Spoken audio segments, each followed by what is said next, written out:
lot of Christian ministers, priests, bishops who believe in the theory of Darwin.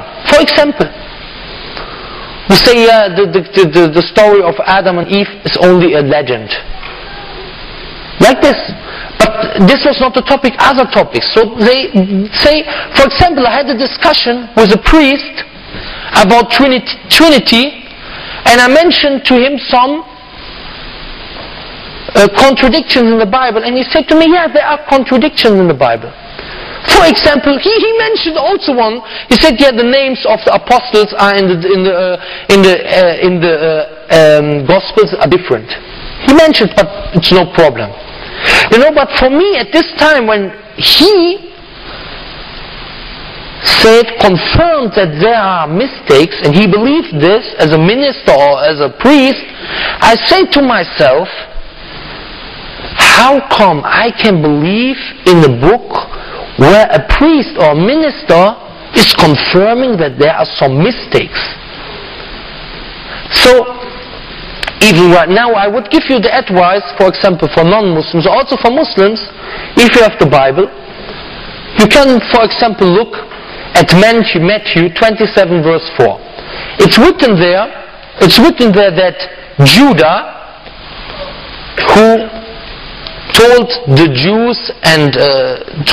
Jews where they can find Jesus to capture him, that he died.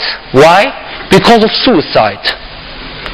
He got money from this because he told them where Jesus were, according to the Bible, and he took this money and he said to the people, to the Jews, to this Pharisee, he said to them, you know, I don't want the money anymore. You know, it's not good that I did this. He has a bad feeling about it. And they say, what? We don't want your money. And he takes the money and throws it into the temple. And then he goes away and makes suicide by hanging himself. You understand me upstairs? Okay. Then afterwards, in the book of Acts, A'malu Rusul bil-Lugha Arabiya, in chapter 1 verse 18, the story is totally different. The story is totally different because he had not made tawbah.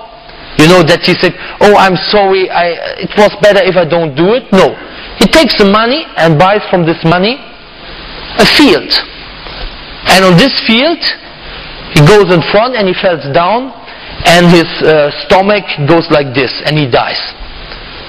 So it's for me that at least two main contradictions. For example, if you go to the Old Testament, I don't want to hurt anybody. I just mentioned this, and I think you have to understand me as a non-Muslim, as a Christian, and this is for me a clear contradiction. If there is a clear contradiction, my solution or my thinking was that then this book cannot be a trustful book.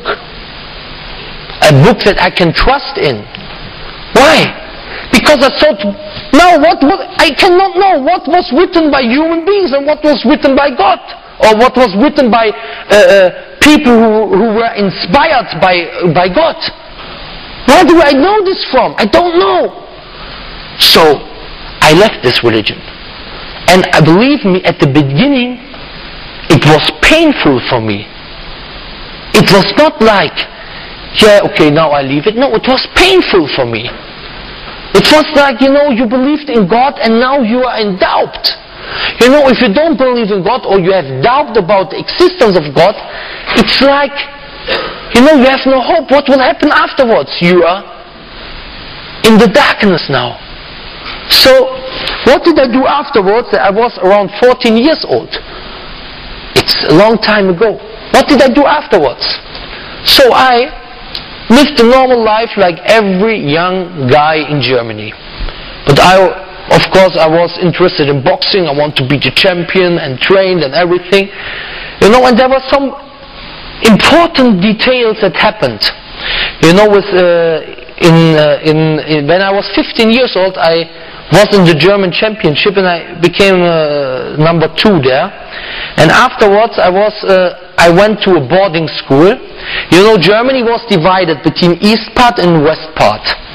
And in the east part, maybe you know it, they were very motivated for sports, and there were, you know, sports had a very high status there. So I went to a boarding school in East Berlin. You know, it was now all one Germany, but it was still there that there were the trainers from the east side and so on. And Germany was, for example, in the 1988 Olympics in Seoul, it was the last Olympics with East and West Germany divided. I think when I remember right, East Germany, the GDR, German Democratic Republic, they were the second or the third place after Russia, as Soviet Union at this time, and USA. But I think even at this Olympics they were the second place after Russia. After Soviet Union. I don't remember anymore. But at least the third place. They were very much stressing on sports. You know, that even in the kindergarten, you know, there came trainers, coach to the kindergarten, and they looked, oh, this is a small guy, maybe he's good for ice skating or something, or gymnastics. Oh, this is a tall guy, maybe he's good for basketball or something like this, you know. So they always looked. So they began in kindergarten to look who can be a good sportsman for what sport. So I went there on a boarding school, and it was still the system of a lot of my friends.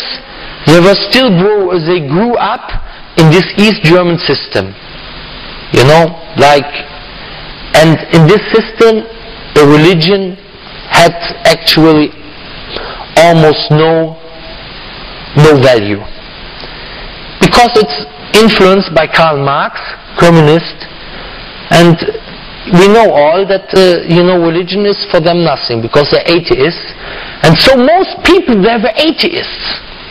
And I lost the belief in Christianity, but I didn't like it that most people there were atheists, and you know, and I saw the lack of relationship to God and the relationship to other people. You know, how to have to behave to other people, how you have to help. You know, I saw a lack there. So why I'm mentioning this? I mention this because there's also a detail what made me afterwards think about religions, about the truth in religions. And of course, at this time, you know, I was living like a normal guy in the West, you know, going from there to there, and I was very, you know, always thinking sport. I was later on in the national team of Germany in the amateurs and so. And then also when I came back, after I make this Shahada Thanawiyya, it's like A-level in Britain. I don't know how what it is in America. There's a high school. Yes, after I came out from high school, I went back to my hometown, and I began as a professional boxer in a very famous stable there. There were also some world champions. For example, the world champion now, Valuyev, he was world champion. You know, Valuyev, the heavyweight world champion, he is also from the same manager who was my manager. Wilfried Sauerland is his name. And you know, I began there to train with the trainer. His name is Uli Wegner. You can see this all in internet. He is the trainer of some world champions, like now Arthur Abraham, the former middleweight champion, and before Sven Ottke, Markus Bayer, all world champions, or Thorsten, my Olympic gold medalist in Barcelona. So I began there, and at the same time, I began with civil service. In Germany, after high school, you have to choose between army. You go like 1 year or 11 or 10 months to army or to civil service. And I chose the civil service because I wanted to make my boxing training in Cologne. And when you go to army, they send you to any place in Germany. I want to be with my family. Oh, this was the reason. And from this civil service, I benefited a lot. Why? Because, you know, our job was it to bring food to older people, to elderly people who cannot cook for themselves. You know, and you have to realize, you know, a lot of people, they always look to the West. They say, oh, in the West, look how nice it is. All people are happy. This is what you are seeing in the TV. In Germany, for example, it's one of the richest countries in Europe. Every 48 minutes there is a suicide.